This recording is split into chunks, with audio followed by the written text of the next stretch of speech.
खबरें विस्तार से। आज 21 जून को विकास भवन के सभागार में जिला प्रशासन की एक अत्यंत महत्वपूर्ण बैठक आयोजित की गई। इस बैठक में डीएलसीसी अर्थात डिस्ट्रिक्ट लेवल कोऑर्डिनेशन कमेटी और डीएलआरसी अर्थात डिस्ट्रिक्ट लेवल रिव्यू कमेटी के सदस्यों को संयुक्त रूप से हिस्सा लेना था।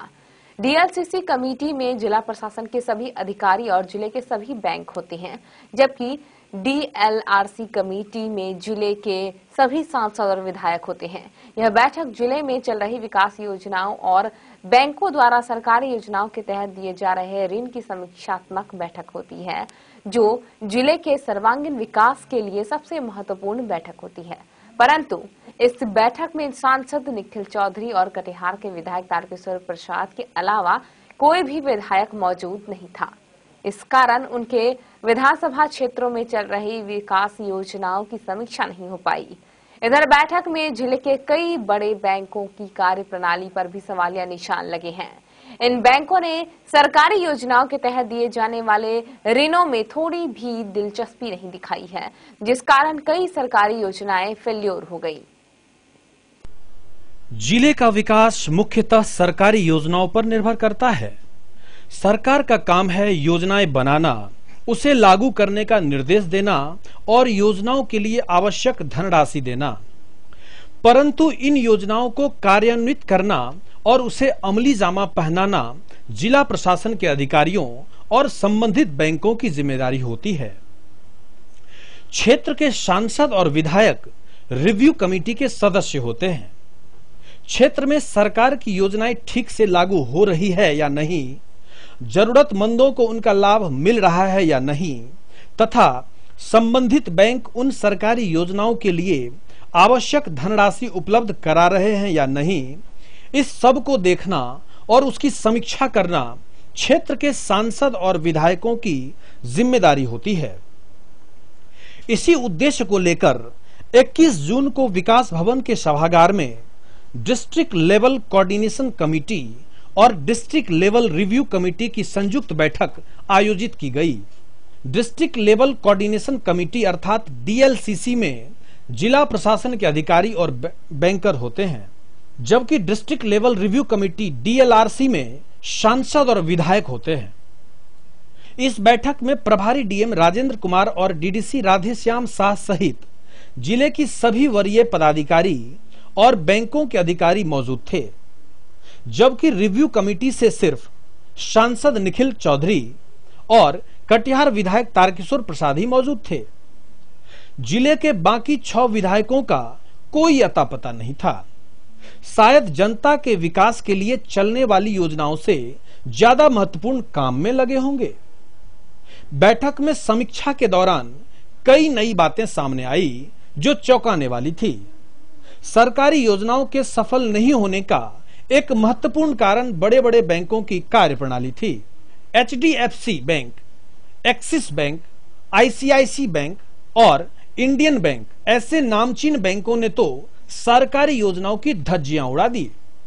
इन चारों बैंकों को केसीसी योजना के तहत 1216 किसानों को ऋण दिया जाना था, परंतु इन चारों बैंकों ने एक भी केसीसी लोन निर्गत नहीं किया।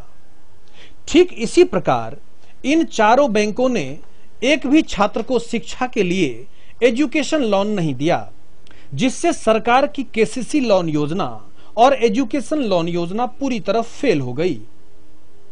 एचडीएफसी, आईसीआईसीआई और एक्सिस बैंक को पिछले वित्तीय वर्ष में प्रधानमंत्री रोजगार सृजन योजना के तहत भी जरूरतमंदों को ऋण देना था, परंतु इन तीनों बैंकों ने एक भी जरूरतमंद को यह ऋण मुहैया नहीं कराया।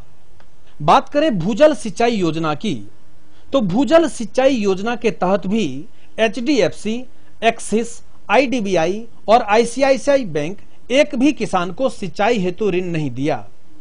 कुल मिलाकर ये बड़े बैंक सिर्फ व्यवसाय करते हैं।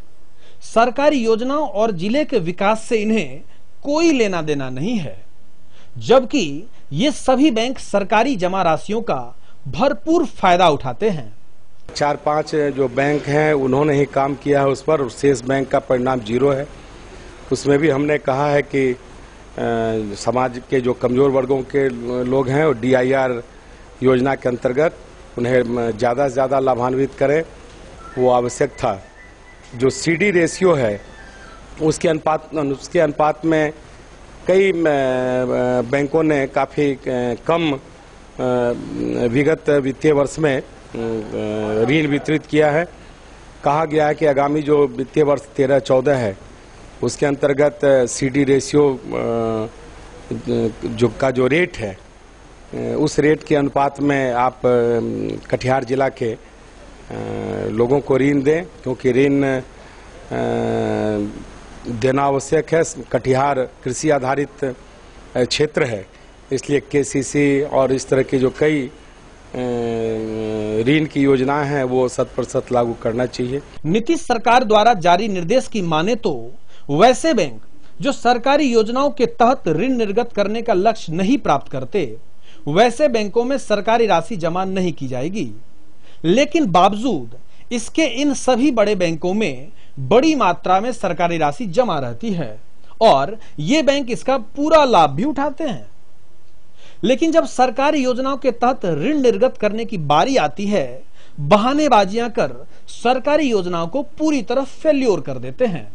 और ध्यान देने वाली बात यह है कि मुख्यमंत्री नीतीश कुमार के निर्देशों के बावजूद वैसे बैंकों में आखिर राशि जमा क्यों की जाती है जो सरकारी योजनाओं में सहयोग नहीं करते। कैमरामैन गुड्डू और राणा सिंह के साथ रवि झा की रिपोर्ट, KBC न्यूज।